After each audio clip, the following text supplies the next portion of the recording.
여러분 안녕하십니까. 필드 서방전술 저자 김경길입니다. 2024년도 서방전술 강의를 시작하도록 하겠습니다. 작년에 23년도에 출제 문제는 좀 애매한 부분이 좀 있었습니다. 또 지문이 좀 계속 길어지는 추세가 있고 숫자도 조금 이제 나오는 그런 문제들이 좀 있었습니다. 자, 그럼 올해 24년도 필드 서방전술 강의를 좀 시작해 보도록 하겠습니다. 올해는 제가 팁을 좀 많이 다루고 또 중간에 좀 중요한 부분을 암기할 수 있도록, 이해할 수 있도록 제가 내용들을 좀 추가로 많이 내용을 담았습니다. 아마 도움이 될 것으로 보고 있습니다. 자, 그럼 자, 화제의 개념 보시기 바랍니다. 화제란 것은 사람의 의도에 반하거나 또 과실에 의해서 발생하는 연소 현상은 다 화제인 것이죠. 다시 말하면 사람이 고의로 불을 질렀던 또 실수로 내가 뭐 가스레인지 음식을 하다가 불이 났던 이것은 다 화제인 것입니다. 그래서 화재 발생이 사람의 의도에 반한다. 근데 의도하지 않는 그런 것도 화재라고 볼 수가 있습니다. 또 고의에 의한다. 내 방어를 했다는 거잖아요. 불을 질렀다는 거잖아요. 그것도 화재죠.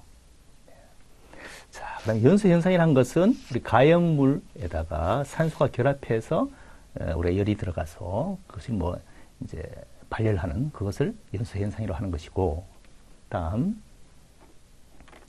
소할 필요가 있는 현상이다. 이런 얘기는 뭐냐면 이제 우리가 화재란 것은 불을 꺼야 될 필요가 있는 것이죠. 만약에 쓰레기장에 뭐 불이 났는데 그게 화재인가요? 그거는 불을 끌 필요가 없는 것이죠. 물론 쓰레기장이 뭐 이렇게 화재가 확대돼서 다른 데 옮겨 붙거나 하는 것은 뭐 그럴 수 있지만, 또 길을 가다 불이 있는데 내가 발로 비벼서 껐다. 그건 화재가 아니죠. 왜? 소화할 필요가 없으니까. 그렇게 일단 우리가 봐야 되고, 자, 그 다음에 또 소방시설이나 또 소화용구를 사용해야 된다는 거죠. 내가 그냥 입으로 훅 불어서 껐다. 그건 화재가 아닙니다. 내가 소화전을 하든지 뭐 소화기를 사용하든지 그런 소화시설을 이용하는 것이 불을 끌 필요가 있다. 또 소화시설을 이용해야 하는 것이 화재로 볼 수 있다는 것이죠. 다시 물을 사용해서 불을 껐다. 그것도 화재라고 볼 수가 있는 것입니다. 또 가스 폭발, 화학적 폭발 현상을 화재의 범죄에 포함한다고 했고, 그렇죠. 우리가 위험물 어떤 뭐 오류 위험물에서 뭐 그것이 마찰 충격에서 뭐 폭발했다. 어떤 화재인 것이죠. 또 보일러 파열 같은 그런 수증기 폭발은 화재가 아닙니다. 그렇죠. 그렇게 보시면 될 것 같습니다. 자, 유사 개념에 있어서 우리가 과학적 화재다 이렇게 얘기하고 있는데, 빛과 열을 발생하는 급격한 산화 현상, 우리가 보통 보시면 뭐 삼류라든가 이류, 금속분 화재 이런 것들은 연소 빛과 열을 발생하는 급격한 산화 현상이 일어날 수가 있잖아요. 그렇게 볼 수가 있고, 방화라는 것은 뭡니까? 방화, 아까 설명했듯이 불을 지르는 것입니다. 불을 놓아서 매개물에 독립해서 연소하는 것, 불을 여기저기 지르는 것, 이것은 방화라고 하는 것입니다. 이것은 형법의 저축을 받습니다. 그죠? 그 다음에 그러나 방화가 아니고 이제 실화, 내가 실수를 혼냈다는 것은 민법상 적용을 받는데, 그것은 뭐 고의 가실로 인해서 타인에게 손해를 입었어요. 물론 고의로 방화해서 그 불이 타인에게 이렇게 해도 민법상의 문제가 될 수 있고, 또 내가 실수로 가스레인지에서 음식을 하다가 실수로 불을 내서 옮겨 묻는 것도 그것이 민법상 문제가 되죠. 그러나 이 실화는 말이죠. 이 실화는 굉장히 중대한 과실이 있을 경우에, 예를 들어서 산불이 나서 뭐 강원도에 무슨 뭐 이렇게 큰 양양의 산불이 나고 이런 것들은 형법상 적용을 받을 수도 있습니다. 그렇게 정리하고 넘어가도록 하겠습니다. 자, 화재 유형의 분류에 있어서요. 분류에 있어서 일반 화재, 유류 화재, 전기, 금속, 가스 화재의 종류가 있습니다. 자, 여기선 시험에 그렇게 뭐 중요한 부분은 아니지만 일반적으로 색깔을 우리가 알아야 됩니다. 일반 화재 백색, 그 다음에 이것은 A로 표시를 하고요. 그 다음에 유리화재 황색 B로 표시합니다. 전기는 C로 표시하고 청색입니다. 금속은 D로 표시하고 무색이고요. 가스화재는 E로 표시하고 황색이다. 이것들은 뭐 시험에 자주 날 내용은 아니지만 기본적인 내용이니까 알아둘 필요가 있고, 일반 화재는 어떤 것이 있느냐도 필요하겠죠. 시험에 낼 수가 있습니다. 목재, 섬유, 고무, 플라스틱. 그 다음에 이것은 사료, 뭐 일반 우리 위험물, 그런 것들을 유리화재라고 얘기하고, 그 다음에 전기화재가 있고요. 그 다음에 금속화재, 나트륨, 칼륨, 마그네슘 같은 것들이 금속화재가 있다. 종류를 알아두실 필요가 있고, 가스는 메탄, 에탄, 프로판, 암모니아, 아세틸린, 수소, 이런 것들은 가스에 들어간다. 이렇게 구분해서 알아둘 필요가 있습니다. 넘어가 보겠습니다. 자, 유형에 따른 분류가 있는데요. 우리가 화재를 구분할 때 그 유형에 따라서 구분을 하잖아요. 이것은 건축 화재다. 건축물 화재다. 이건 자동차 화재다. 이렇게 구분할 수 있는 것들이 종류가 있습니다. 그래서 건축 구조물, 자동차, 철도, 차량 화재로 표시를 하고, 위험물, 가스 제조소 화재, 선박, 항공기 화재, 임야 화재, 뭐 이렇게 구분을 할 수가 있는 거죠. 우리가 산불은 뭐죠? 산불이 뭐냐고 물었을 때는 임야 화재라고 해야 되겠죠. 그죠? 이렇게 구분을 하시기 바랍니다. 자, 화재의 소실 정도에 따른 분류가 되겠습니다. 자, 물론 우리가 화재 조사에서도 우리가 공부를 하겠지만, 자, 전체적으로 한번 보시죠. 전소와 반소, 부분소가 있습니다. 전소는 70% 이상이 소실된 것, 반소는 30에서 70% 미만이 되겠죠. 그리고 부분소는 전소와 반소가 해당되지 않는 것을 부분소라고 합니다. 그런데 여기서 중요한 것은 뭐냐면 전소에 대한 얘기인데요. 전소가 70% 이상이잖아요. 그러면서 입체 면적입니다. 입체 면적 알아두세요. 바닥 면적이 아닙니다. 70% 이상이 소실된 것인데, 그러나 70%가 아니라 30이나 50%가 소실되어도 나머지 잔존 부분을 수리한다고 해서 사용할 수가 없다. 이거는 돈을 들여서 해봤자 쓸 수가 없다. 그런 것도 전소에 들어간다는 얘기예요. 전소에 들어간다는 얘기입니다. 알아두시기 바랍니다. 자, 긴급 상황 보고에 따른 분류가 있습니다. 대형, 중요, 특수화재로 구분을 할 수가 있는데요. 오늘 소방청장에게 긴급 상황으로 보고해야 될 화재가 있습니다. 저도 소방청 119 종합상황실장을 해봤습니다.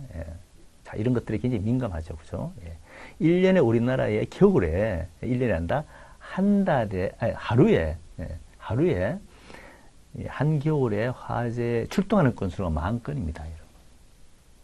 자, 그 중에서 이런 대형, 중요, 특수화재로 구분을 해야 되는데, 보시면은 대형 화재는 어떻게 우리가 이해를 해야 될까요? 50, 50으로 외우라고 했습니다.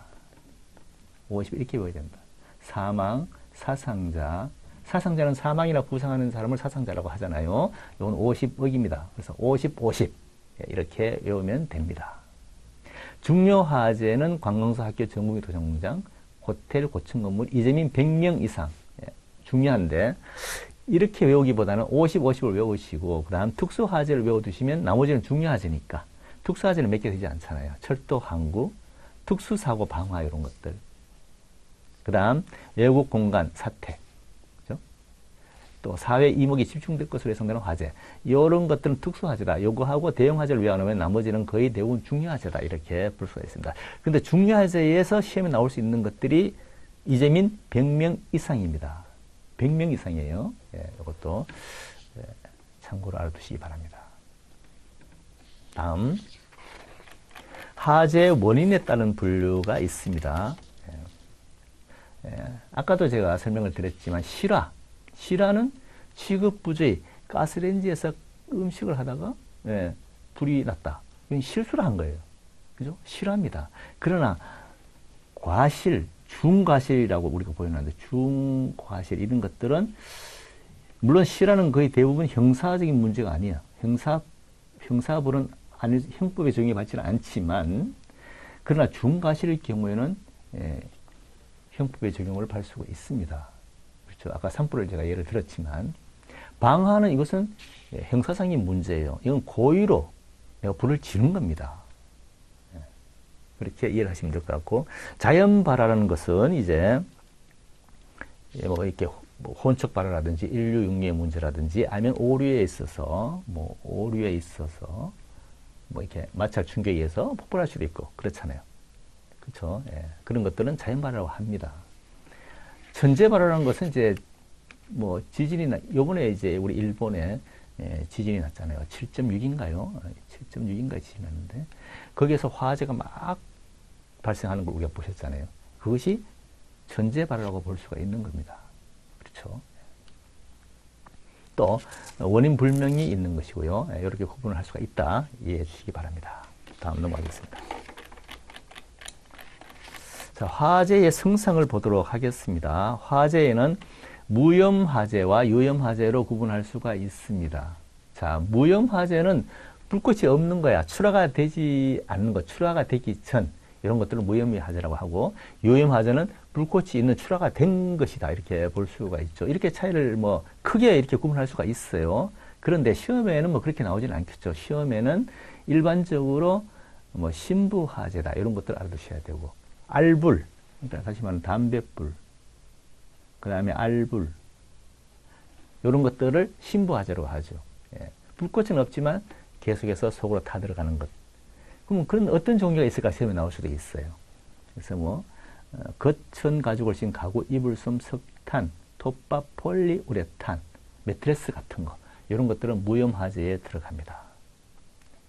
그러나 이런 무염화재가 초기에 발생되지만 이것이 언젠가는 출하가 될 것이고 유염화재가 될 수도 있고, 또 이런 것들을 그냥 남겨뒀다가 현장에서 나중에 재발화의 원인이 될 수도 있습니다.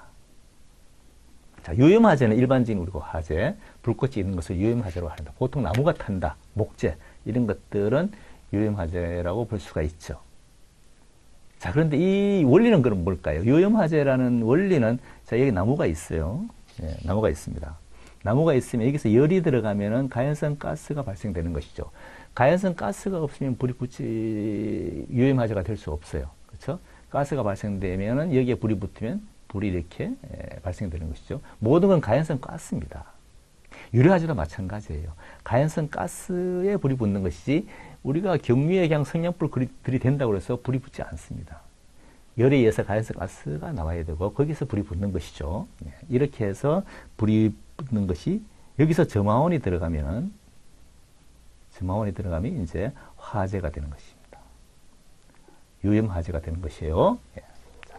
그렇게 정리를 하면 될 것 같습니다. 그리고 잠깐만요. 발생된 화염열은 대기 중에서 방출되거나 또 연소 중인 내가 일단 화염이 출하가 됐어. 그것이 다시 복사열로 돼서 다시 한번 나에게로 돌아오는 한 3분의 1 정도는 다시 나에게로 돌아온다 이거예요. 이해하시죠? 불이 이렇게 났는데 여기서 이것이 불이 계속해서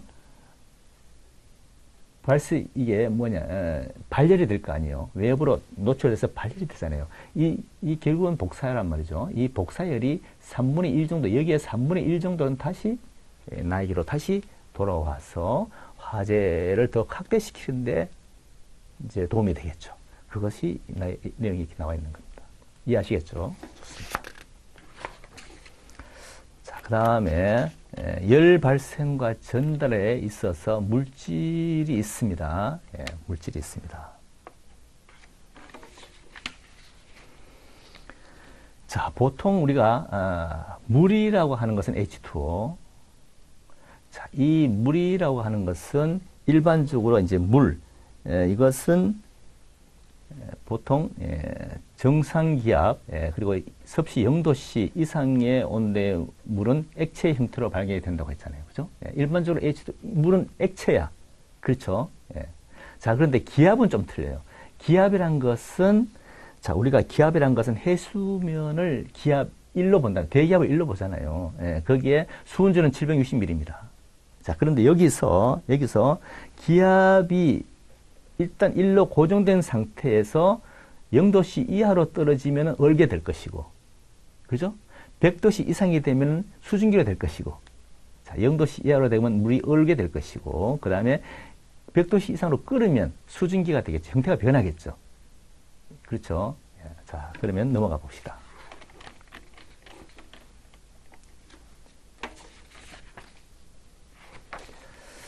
자, 압력도 우리가 알아둘 필요가 있어요. 압력과 화재와 관계가 있습니다. 자, 압력이라는 것은 우리가 일반적으로 우리가 밥을 할 때 물을 끓여서 밥이 될 거 아니야. 그게 압력을 가하면 더 빨리 끓고 밥이 더 빨리 되겠지.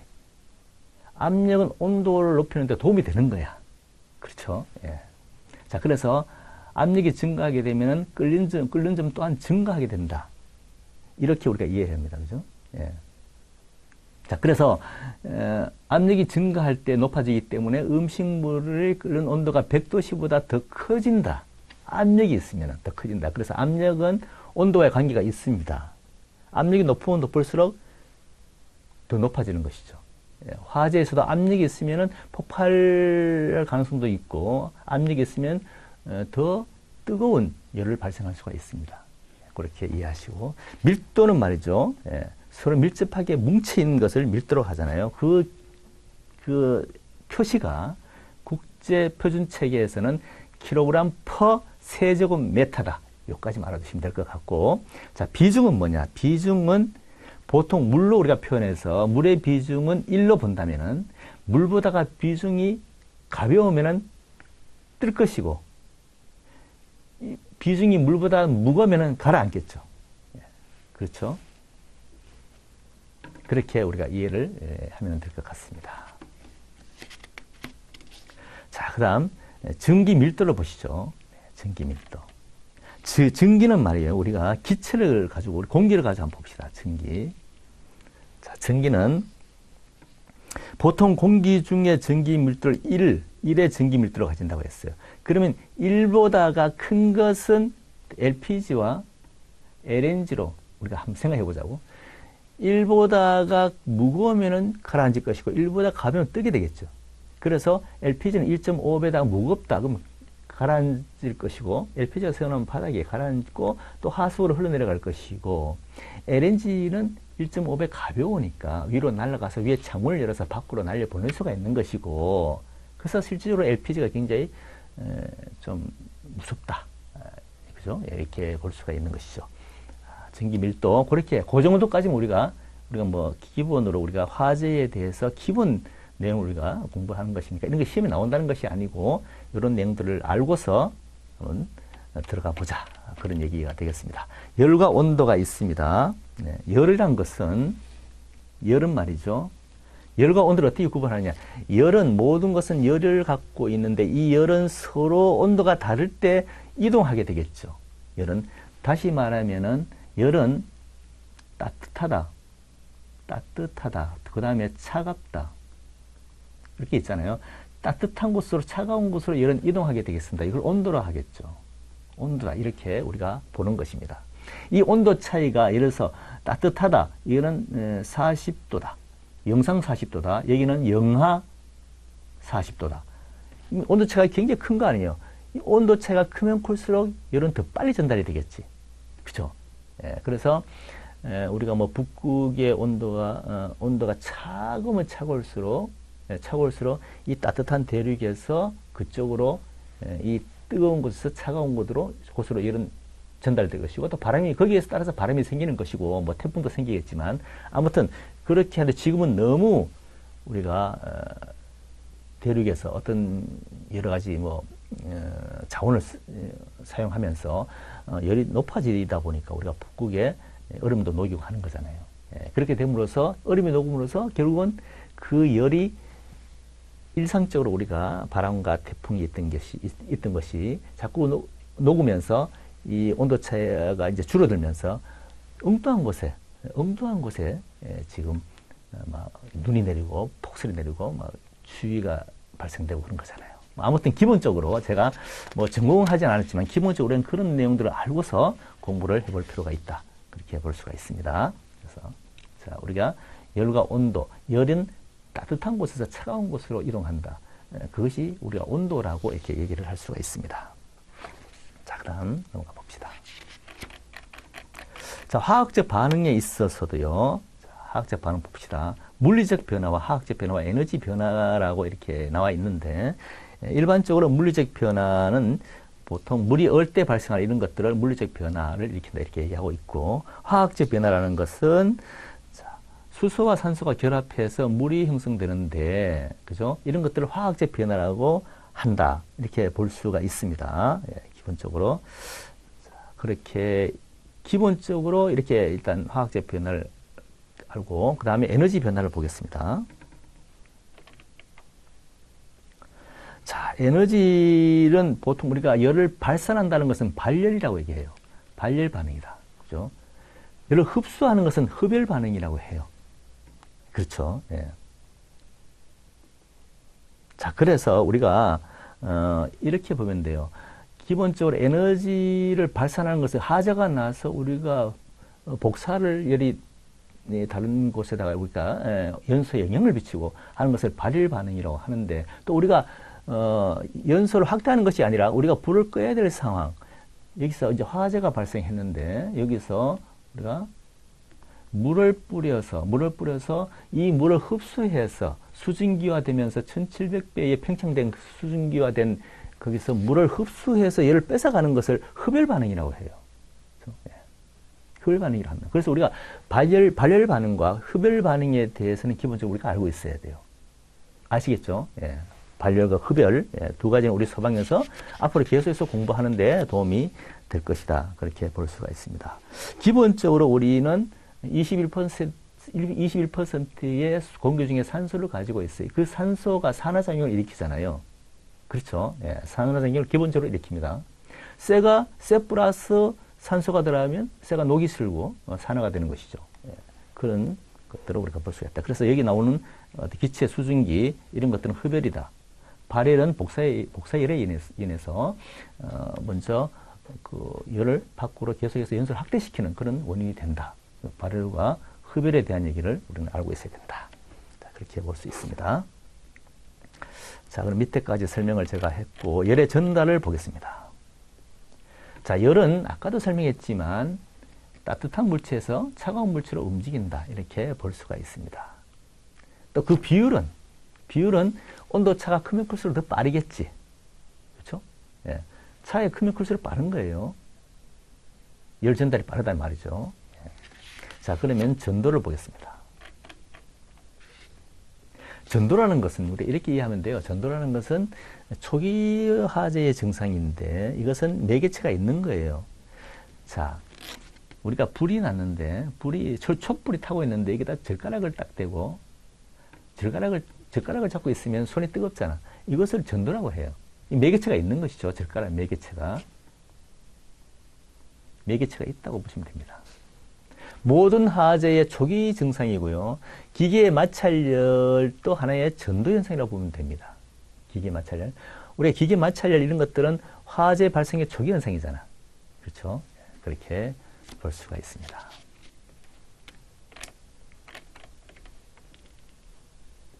자, 그래서 오늘 화재 초기에 전도에 기인한다는 얘기를 제가 설명을 했습니다. 자, 이해하셨을 것으로 보고 대류를 보겠습니다.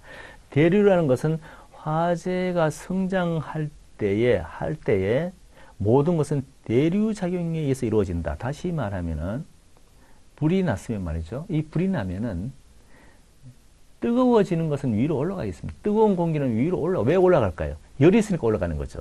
왜 열이 있을까요? 열인데 왜 올라갈까요? 공기가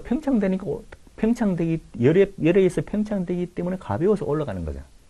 올라갔다가 식으면 또 내려오겠지. 이게 대류작용이야. 연기도 마찬가지야. 연기도 공기와 똑같이 생각하면 돼요. 연기도 열이 있으면 위로 올라갔다가, 공기를 따라서 올라갔다가 또 식으면 밑으로 내려옵니다. 이렇게 하는 것이 대류작용이라고 그래요. 우리가 연소 확대의 연소 확대되는 원인은 대류에 의한 겁니다. 자, 그래서 아무튼 설명을 이렇게 했지만은 모든 열은 뜨거운 곳에서 차가운 곳으로 흐르고 또 뜨거운 곳은 위로 올라가게 돼 있다. 기본적으로. 그렇게 보시면 되고, 이러한 방안에 말이죠. 난로를 설치하면 이 난로 하나가 이 방 전체 공기를 따뜻하게 만들어준다. 이것은 대류작용이야. 이해하시죠? 좋습니다. 자, 그 다음에 이제 대류와 복사 이런 것들 알아야 돼요. 나중에 화재 원리가 다 여기서 나오니까 설명을 하기가 좋습니다. 여러분 이해하기가 좋다는 거야. 그럼 복사는 뭐냐? 이 복사라는 것은 중간에 매개체가 없는 거야. 대류는 매개체가 있습니다. 대류는 매개체가 있는 거야. 공기라는 매개체가 있단 말이지. 복사는 그렇지 않아. 복사는 그냥 통과야. 매개체가 없습니다. 그냥 전자파야. 태양열에 뜨거워. 내 얼굴에 뜨거워서 화상을 입을 정도야. 그거는 복사입니다. 중간에 매개체가 없잖아. 통과잖아, 그냥. 자, 이것은 대형화재의 주범이에요. 복사는. 자, 지금 태양열이 나옵니다. 따뜻하다는 얘기예요. 그렇죠. 또 노출화재가 복사열로 인해서 노출화재가 있는 거죠. 다시 말하면 이게 이제 화재가 났어. 옆에도 건물이 하나 있겠지. 여기 화재가 났는데 여기에 불이 확 붙을 수가 있어요. 이거는 복사열 때문에 불이 붙는 거야. 그죠? 매개체가 없이 불이 붙는 겁니다. 자, 이것을 노출화재에서 화재가 옮겨가는. 그래서 복던 복사열을 갖다가 우리가 대형화재, 화재 주범이다 이렇게 얘기합니다. 그렇죠? 자, 그래서 우리가 난로에 앉아서 좀 전에는 여기 난로가 하나 있으면 이 난로가 방 안의 온도를 뜨겁게 한다는 것은 대류라고 했잖아요. 대류. 그런데 난로가 있는데 이 난로에 손을 대면 따뜻하잖아요. 이건 복사라는 거야. 그렇죠? 예. 복사라고 볼 수 있습니다. 햇볕을 쬐고 있는 것도 이 복사열을 우리가 받고 있는 것이고요. 예, 이렇게 보시면 됩니다. 아무튼 우리 건물에서 다른 건물에 불을 옮겨 붙게 하는 것은 복사단 얘기예요. 예, 복사가 대형 화재의 주범이 되는 겁니다. 그래서 자, 그다음 넘어갔습니다. 자, 질량 에너지 보존의 법칙이라는 것은 뭐 기본적으로 시험에 나오는 내용은 아니지만 기본적으로 총량은 변하지 않는다. 우리가 아무리 불이 나고 또 불을 태워 먹고 하더라도 전체에 대한 총량은 손실은 없다. 이거 여러분 잘 아시죠, 그죠? 예, 그렇잖아요. 우리가 전기 자동차가 되면서 일반 우리가 우리가 이게 기름을 퍼내서 쓰던 것을 우리가 이제 전기차를 만들어서 기름을 쓰지 않는다고 하더라도 그 에너지의 총량은 변하지 않는다. 이렇게 보시면 됩니다. 아무튼 전기차를 만들 때도 거기에 대한 필요한 여기 뭐 여러 가지 금속 물질을 또 꼽아서 만들어야 되고. 그렇죠? 그래서 총량은 변하지 않는다는 것이 이제 에너지 보존의 법칙인데, 그럼 다시 말하면은 우리가 사이즈업을 우리가 볼 필요가 있다. 우리가 사이즈업이라는 것은 근래 들어서 시험이 자꾸 나오기 시작하는데, 사이즈업이라는 것은 지휘관의 현장의 최초의 판단이에요. 현장을 어떻게, 이 현장에 지금 화재의 크기를 봤을 때 여기에 우리가 인력이 얼마나 필요하고 장비가 얼마나 필요한 것을 판단하는 거야. 최초의 현장 상황 판단이에요, 사이즈. 이해하시죠? 예. 화재라는 것은 시간, 위치, 성질, 위험 요인 이런 걸 다 안고 있잖아. 옆에 화재가 났는데 그 옆에는 뭐 가스통이 있고 또 위험물이 있고 이런 걸 판단해서 저런 정도의 화재면은 내가 얼마나 어떤 장비가 필요하고 어느 정도의 인력이 필요하겠구나 하는 것을 판단하는 거야. 그것을 사이즈업이라고 하는 거야. 이해하시죠? 네, 좋습니다. 그래서 현장에서 더 많은 화재 확대할 수 있는 그런 물질들이 있고, 있다면은 더 많은 인력과 또한 장비가 필요하겠지. 더 많은 물이 필요할 것이고, 그렇게 우리는 또 소약제가 더 필요하겠지. 그렇게 판단할 수가 있습니다. 자, 그 다음 연소 이론을 보겠습니다. 연소 이론에서 화재와 연소라는 것은 같은 말이에요. 화재와 연소는 같은 말이다. 자, 연소라는 것은, 화재라는 것은 그렇죠. 일반적인 뭐 산화 과정이다 뭐 어쩌고 저쩌고 이렇게 하는데, 연소라는 것은 발열 반응이라는 거예요. 아까 얘기했잖아요. 흡열이 아니다. 흡열은 불을 끄는 거야. 물 1g에 539칼로리를 뺏어 오는 거야. 그죠? 539칼로리를 뺏어 오는 거야. 또 수증기화돼서 1700배의 팽창되는 그 수증기화돼서 열을 뺏어 나가는 거야. 그죠? 그것을 흡열이라고 그래요. 이건 흡열이 아니야. 연소는 발열입니다. 내가 화재가 났으면 여기서 가연성 가스가 나와서 화재가 발생되면은 이것이 발열을 하는 거야. 발열. 해서 또 앞에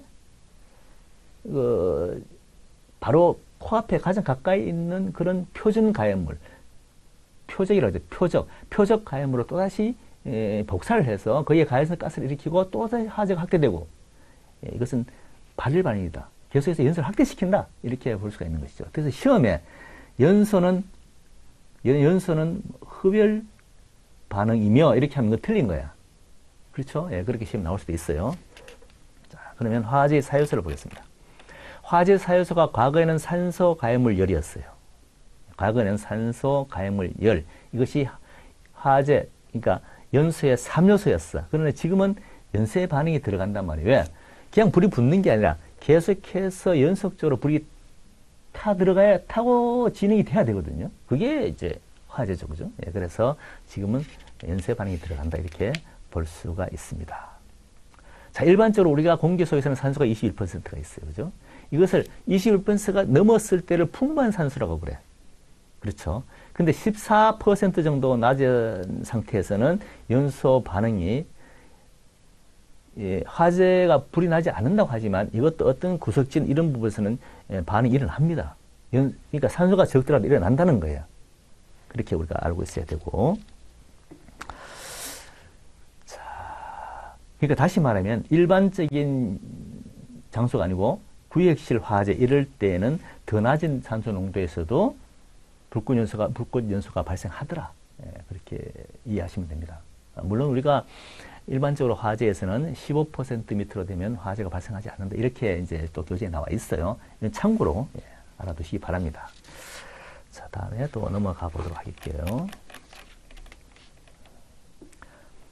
자, 그래서 21%가 넘을 때 풍부한 산소라고 말하는데, 우리가 이걸 조금 우리가 좀 이해하기 위해서는 산소가 많으면 많을수록, 높으면 높을수록 불은 잘 타고 열은 높아질 것이다. 일단 이렇게 보시면 됩니다. 이해하시죠? 더 빠르게 연소된단 말이야. 산소가 많으면 많을수록 연소는 더 빨리 된다. 또 온도도 더 높고, 이렇게 우리가 이해하시면 될 것 같습니다. 자, 그러면 거기서 우리가 가연물을 한번 보도록 하겠습니다. 자, 가연물이란 것은 뭐냐? 가연물이란 것은 불이 타는 재료죠. 재료 물질. 불이 타는 재료 물질을 가연물이라고 하는 거죠. 거기에는 수소, 산소, 또 탄소 이런 것들을 함유하고 있는 거예요. 수소와 산소와 탄소를 함유하고 있는 것이고, 보통 두 가지로 본다면은 탄화수소형 가연물, 탄화수소형 가연물이라고 해서 보통 가솔린, 연료유 이런 것들이 있다. 플라스틱도 있다. 셀룰로스 가연물, 나무와 종이가 있다. 이렇게 볼 수가 있고요. 좋습니다. 자, 그러면은 가연물은 세 가지 상태, 그러니까 액체, 고체, 기체 중에서 어떤 상태든지 존재를 합니다. 그런데 이 가연물이 연소하기 위해서는 좀 우리가 생각을 해야 되는 게, 가연성 가스가, 기체가 존재해야 돼요. 여기에 기름이 있어. 경유가 있어. 이 경유에 그냥 불이 붙지 않다고 얘기했잖아요. 이것이 어떤 열에 인해서 가연성 가스가 이렇게 발생이 돼야 여기에 불이 탁 붙는단 말이야. 그렇죠? 그래서 기체 상태로 존재를 해야 되는 거예요. 아시죠? 네, 그렇게 우리가 이해를 해서 넘어가 보도록 하겠습니다. 그래서 아무래도 고체와 액체를 기체로 하기 위해서는, 우리가 기름이라든가 이런 것들을 기체화하기 위해서는 뭐가 있어야 돼? 에너지가 필요하겠지. 열이 필요하겠지. 열이 필요한 거죠. 또 가연성 가스는 고체 열분해에 의해서도 발생을 합니다. 액체가 되지 않고 고체 열분해. 그렇죠. 나무가 지금 여기다가, 물론 나무에는 H2O가 있어요. 수분이 있겠지. 그러나 일단 여기서 열이 있을 때 이 나무에서 가연성 가스가 고체에서 가연성 가스가 발생해서 불이 붙는 거야. 그렇죠. 자, 하여튼 뭐 이해를 좀 돕기 위해서 계속 우리가 기본적인 얘기를 하고 있는데, 자, 그럼 고체 가열물이 가열되면은 가연성 물질이 산출이 되고, 예, 그래서 열분해 과정에서 충분한 예, 연소성 가스가 발생되고 그래서 불이 붙는 것이다. 그래서 구역실은 건물 내 폐쇄된 어떤 공간, 이것이 구역실을 하는 거야. 개방된 공간과 구역실과는 연소가 좀 틀려. 나중에 나오겠지만. 환원제라는 것은 뭐냐? 환원제라는 것은 자신은 산화되지만 다른 것을 환원시키면 그것을 환원제라고 하는 거예요. 그렇죠?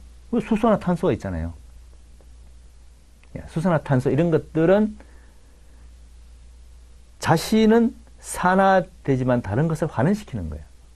그렇죠? 그런 것들을 환원제라고 한다. 그렇게만 알고 넘어가 보도록 하겠습니다. 자, 다음에 점화원이 있는데요. 자, 연소에 사요소가 있잖아요. 사요소가 있는데 여기서 열이 가열물과 접촉하게 되면은 에너지는 연소가 되잖아요. 가열물에다가 열이 접촉하면은 이제 가연성 가스가 발생되고 연소가 되는 것이다. 자, 거기에는 이제, 자, 똑같이 제가 얘기했듯이 고체는 열분을 통하고 또 증발을 일으키고 가연성 전기 또는 기체를 생성하게 되어 있습니다. 왜? 열이 들어가니까. 그 다음에 점화원이 들어가면 거기다가 점화원이 들어가면은 이제 연소가 되겠죠. 좋습니다. 계속해서 그런 얘기예요. 그런 얘기를 지금 계속 하고 있는 것입니다. 또 이렇게 해서 계속해서 연소 반응이 지속되도록 한다. 자, 그럼 연쇄 반응을 보겠습니다. 자, 연쇄 반응이란 것은 이제 일단 불꽃 연소가 발생을 하면은 충분한 에너지가 계속될 것이고 지속적으로 이제 공급될 때 연소는 지속될 것이다. 다시 말하면 자, 여기 나무가 가연성 가스가 나와서 불이 붙었어. 그렇죠. 불이 붙었어요. 그러면 불이 붙으면 더 많은 가연성 가스를 방출하게 될 거예요. 그럼 불은 또 더 커지겠지. 그래서 계속 불이 커지는 거야. 그리고 거기서가 다 연소가 다 될 정도 되면 또 이동해서 다른 가연물을 또 불을 붙게 해서 확대되겠지.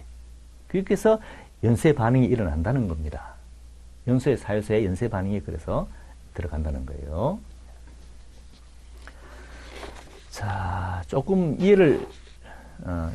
뭐 이게 어려운 게 아니니까 기본적인 것만 우리가, 화재에 필요한 기본적인 것만, 지금 기본 상식만 지금 얘기하는 거죠. 자, 화재의 진행 단계를 한번 보도록 하겠습니다. 자, 화재의 진행 단계는, 조금 쉬었다가 하도록 하죠. 수고했습니다. 잠시 쉬었다 하겠습니다.